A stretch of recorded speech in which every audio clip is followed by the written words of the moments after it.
Justin, gusto pala makausap ng mami mo. I'm sorry, Justine. Aalis na ako. Wait.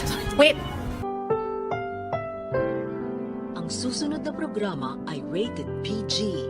Ito ay nangangailangan ng patnubay at gabay ng magulang para sa mga batang manonood.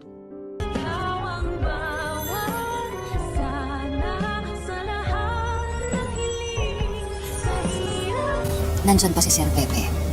Gagaling siya. Talaga nga namang hindi magpapatalo itong si Harry kay Doc Lindon at magbibigay din ng regalo dito sa kanyang sinisinta / kapatid na si Annalyn. Hindi nga lang natin alam kung matatalbugan niya ang binigay ni Doc Lindon kay Annalyn na kwintas na hugis heart.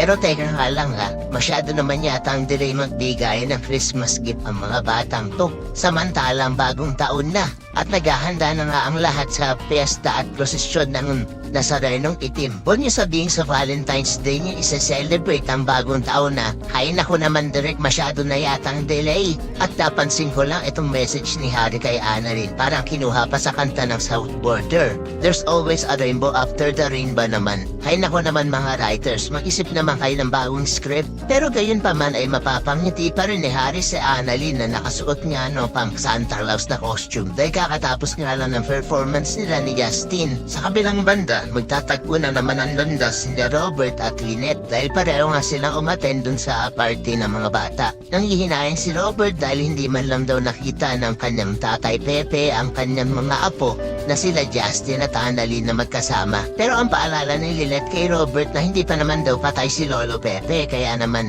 may pag-asa pa rin makita niya ang kanyang mga apo. Pero parang nawawala ng pag-asa itong si Robert at sasabihin niya kung paano daw kung hindi na magising ang kanyang tatay. Samantala, nang makita naman ni Justin ang kanyang nanay Giselle doon sa venue ay parang papaalis niya pa ito.